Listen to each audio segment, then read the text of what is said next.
Hello and welcome back to Workshop Wednesday. I'm Chelsea Bussemeyer. Thanks for joining me today in my workshop.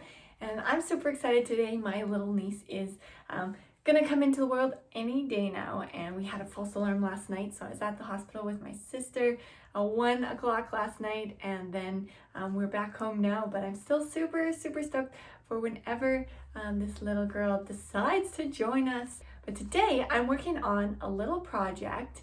A custom gown actually, so it's not really a little project, a wedding gown. It's this nice sparkly sequin material. It's a super simple, elegant design, but it has darts. It has 2 darts under the bust and a side dart on the bust. And I thought an episode on dart shape and placement would be a great topic for Workshop Wednesday. And when it comes to darts can often be a little bit frustrating. Have you ever had darts that just didn't lay very nice, or the tip of the dart was just a little bit wonky and drew a little bit too much attention to that area? Well, there's a couple little tips and tricks I wanted to give you today for how I work with darts and actually like the way that I can manipulate the dart into shaping and sitting and molding to the body with this technique. Now, if you've been following me for any length of time, you've heard me talk about seams and darts being our opportunity to bring that 3D shape into our 2D medium of the fabric. But you've probably also heard me talk about how important it is for the proportions or the fullness of the fabric to be in the right spot.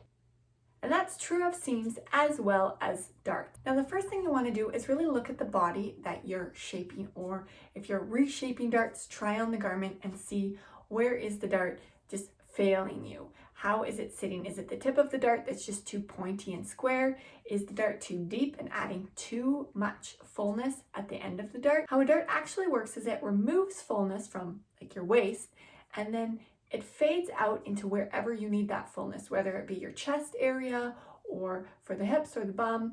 The number one problem that I find with darts is that they are constructed too straight. The edges are too straight. And when we're bringing that shape in, we're bringing that shape in to match up with some curves of the body. So let's look at this dress that I'm working on as a practical example of what this looks like in application. So I'm gonna just flip this gown around and we'll take a look at how I adjusted the bust dart.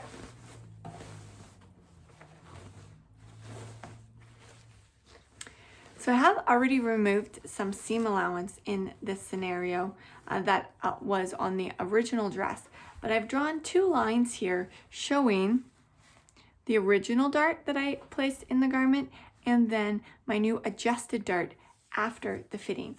So the way the dart runs, I've got this seam allowance stitched down already here at the waistline. But the waistline was good, but right up after that, it was a little bit too loose under the bust. So I wanted to take out a little bit more shape. Now, when I drew this dart to begin with, it was fairly straight and then had a softer curve at the tip. Oftentimes on patterns, you'll find them very square and straight, just straight from point A, where the dart starts, the depth of the dart, all the way to the tip of where it fades out. And at the very least, if you don't take anything away from this video, remember to always fade out the tip in a little bit of a softer curve. That will help so much in not getting those kind of sticking out of your garment wherever your garment ends. Now, with the adjustment that I made to this dart, I brought even more shape into it. So the new line of where the dart runs is this solid line. The dotted line is the original and the solid line is the new one. And you can see here, there's even somewhat of an S curve to it. S curve darts are fantastic. I love them, and especially in the area of under the bust. They work really fantastic because oftentimes we're still very small right along the rib cage. And even if we are very full chested and our bust comes down a lot lower, it's having the garment tucked in very tight at your natural waist is oftentimes super flattering. And even if we come right up from that natural waist and swing a really sharp S curve out to go around the fullness of the bust, an S curve dart on underneath a bust is always a good idea. So let's take a quick look at the side bust dart on this gown. For a side bust dart, you want to again think of the shape of the body and match that up to the shape or curve of your dart. On a side dart, I often find that almost a soft C shape. So a little straighter where you're coming out of the side seam. Your rib cage is fairly straight, so a straight edge on your dart is perfectly fine here. However, how it blends out should be a longer, softer curve, just because the side of the bust just rounds around softly. If you do a straight dart all the way, you'll always have that little corner or angle where that dart ends and create a little bit of a sharper, pointier bust. And unless we're Madonna, we don't typically want a pointy bust. So let's take a quick look here at a typical pattern just to get an even clearer idea of what I'm talking about. So this is just a dart that I've drawn on this piece of tissue. So the center fold is the dotted line, and then these are the two sides of the dart and our full end. Now, if we fold this in half,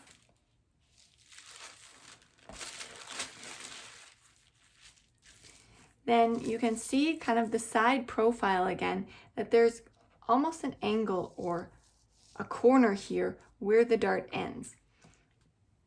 Now, in the case of the under bust dart, I mentioned the S curve that goes almost straighter up from the waist, tight on that rib cage, and then swings back around to go over the bust and blends out in a softer curve.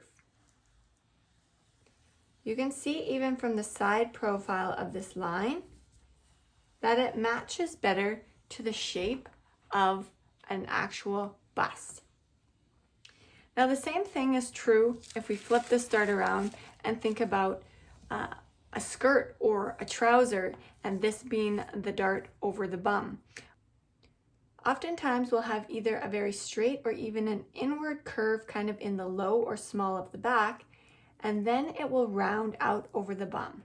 I do find on the bum it's often a little bit kind of straighter and longer, softer of a curve than I find on the bust, but it depends on your body shape. So being aware of what your body shape is and matching your darts to your body shape will ensure that you get a smoother fit and a closer fit when it comes to your darts. Now, even if a straight dart is the shape you want, if you're doing kind of vintage sewing or anything like that, oftentimes the way the bodice is shaped, it's intended to be more straight. However, to avoid having that little corner or point, you can still round off the very tip of your dart. Now, if you want to be specific that your dart ends at this line, then you'll want to start getting closer to the edge sooner,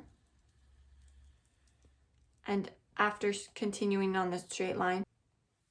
Or if you want the fullness of your dart removed, then you may want to follow the original dart line until that point and blend out the tip a few stitches longer just to soften that transition.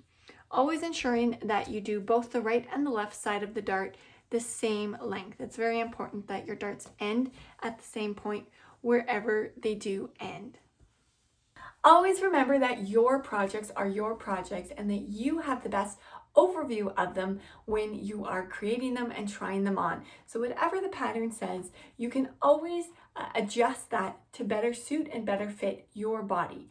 But keeping in mind that darts, the shape of the dart doesn't have to remain original to the pattern, and to really be observant in the shape of the body part that you are creating that fullness, that shape for, and mirroring that in how you shape your dart will give you the biggest advantage when you are fitting your garments and creating those darts. And always remember to soften the tip, the angle of how your dart ends, and keep in mind that an S curve or C curve dart may be a better fit for your garment. I hope you enjoyed this week's episode of Workshop Wednesday, and I look forward to seeing you again next week. I'd also love to hear your thoughts and ideas around this concept of S and C curved darts, and if you've ever implemented this or if this is a new topic for you or a new idea. Write me a comment, send me an email, and I'd love to hear from you. If there's a specific topic that you would like me to cover in a Workshop Wednesday episode, I'd be more than happy to do that as well. So just let me know. And if you haven't joined my Facebook group, be sure to click the link in the description box on this video and join that as well. Till next time, happy sewing!